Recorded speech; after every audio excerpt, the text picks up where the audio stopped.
at 6'5", peering over 80% of the world's population. With all the confidence one could ask for, who's really gonna scare me? My high school's quarterback, all beefed up on Gatorade and angry from a 12-hour practice? Nope. Donna Moore, the world's strongest woman who can lift over 1,000 pounds? Please. How about 43-year-old banker from California, Missouri, who enjoys Scrabble, red wine, and insists that Barbara Corcoran from Shark Tank is undervalued? Exactly.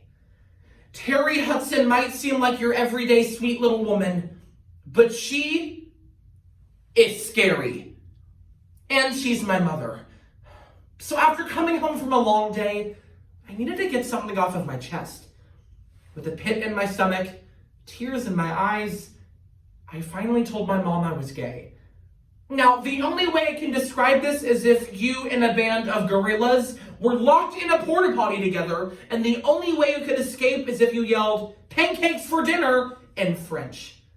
I knew right when I said it. I set myself up for a losing game. But to my surprise, she did what any loving mother should do. She hugged me, told me she loved me, and posted all over Facebook. My son Landon told me he loves men. So proud. I was mortified. Could she not have just said I came out of the closet or that I was gay? But no, she said Landon loves men. After persistent attempts to get her to take the post down, I started to ask myself, why was this making me so angry? I mean, she's right. I do prefer the affection of a man. But the language she used made me so uncomfortable. It's like telling the truth felt wrong. This phenomenon doesn't just apply to my story, but individuals everywhere rely on the comfort of the language that they use. And what ranks at the top of our list? Euphemisms, or expressions we use to substitute for words or phrases that seem too harsh or blunt. For centuries, humans have struggled with how to have hard conversations and have been searching for just the right thing to say. So first, let's turn the doorknob and discuss the causes of why we use the language that we do. Then we'll take a deep breath and examine the effects of using that language before finally pushing open that closet door and accepting solutions and how we all can use the most positive and precise language. Along with obsessing over Facebook, my mother made sure I was in every AP class I could possibly join. Books like Romeo and Juliet that honor the English language and show how beautiful it can be. Or other semesters of George Orwell's 1984, where newspeak is used to almost delete the English language altogether. In a world that has become so prone to violence, us as humans have used softened language to build a wall between us and our problems. But why? Richard Nordquist of ThoughtsCo.com breaks down euphemisms into two categories. Euphemisms to comfort and euphemisms to spin. Now, euphemisms to comfort reduces tension in conversations with the overall goal of making everyone involved feel more comfortable. Now, these are proper in situations like a car crash or the loss of a loved one. Humans sometimes struggle with this because it's hard to be blunt. After a candlelight vigil, we don't express our apologies by saying, "It's sad they're all dead." We use other phrases like "they've passed away" or "they're in a better place" to make it sound more comforting, appealing, and sweet. And on the other hand, we have euphemisms to spin. Often used by politicians is when taking a euphemism into an unpleasant situation to make it sound more appealing. Now, this is where 1984 comes in. Over the years, humans have realized just how much they use these euphemisms. Now, comedian George Carlin uses euphemisms in a way by saying, "We sell alcohol." Now, alcohol is seen by some as taboo or sensitive. And so to eliminate this, we use the phrase, "We sell adult beverages," to please an overall crowd, but still get the message across that liquor can still be purchased. Now, I don't know who actually gets offended by the word alcohol, but that's the entire point of a euphemism.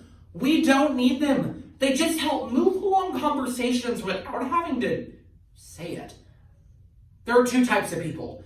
The people who use euphemisms in their everyday lives, or you're my mother, the euphemistic virgin.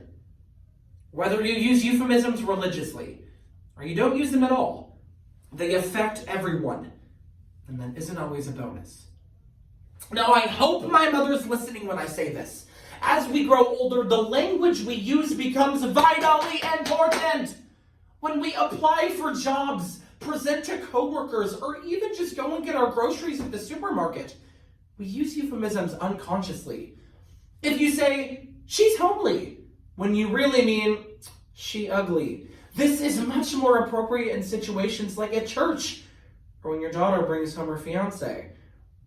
After your favorite celebrity dies, which you respect, and you say, it's sad that they bit the dust, it comes off as rude and uneducated.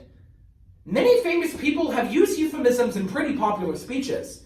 People like George W. Bush, who used euphemisms so incorrectly, Americans came up with a word for him. Bushisms.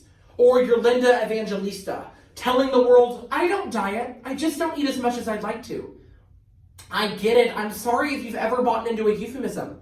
Listen, I'm not mad, just extremely disappointed. I mean, they are everywhere. The radio, the TV, or even our local news stations.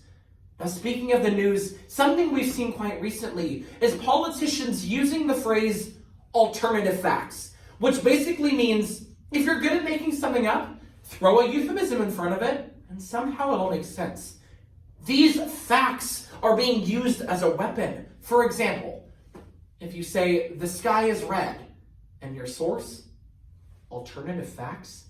Now, this troubling mindset is filtering down the drains to teens, promoting the idea that making something up and throwing a euphemism in front of it is somehow okay. According to the University of Melbourne, if you use euphemisms so much, this can result into a euphemistic overload, losing your figurative backbone, making you a pushover, and sad all around. Now let's consider what we, but mostly my mother, can do to solve this language-based problem. Ultimately, we must value PP, positive language and precise language.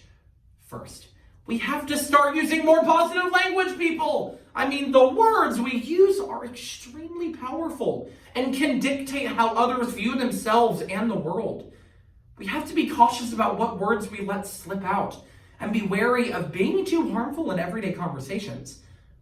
Our words are supposed to be used for good, to spread love, joy, and hope. But often we see individuals taking a string of words, ultimately shattering others, or worse. We see harmful rhetoric masked by ambiguous euphemisms.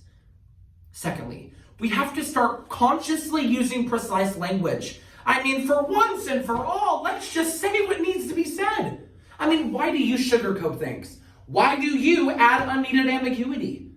To create confusion? Now, an example of this is speech and debate, an activity where America's youth can thrive on educating others and lifting voices of those who have been silenced. And whether you're a speech fan or a competitor or even a speech judge, this activity reminds us again and again that words matter. My mother has officially been banned from Facebook due to hate speech violations. I can't imagine who reported her.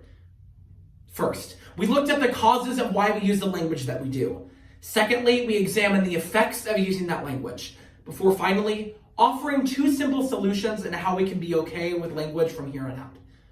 So whether you're in a virtual round full of strangers, or you're promoting the idea on social media that your son is gay, pause and look at the words that you were using. Thank you.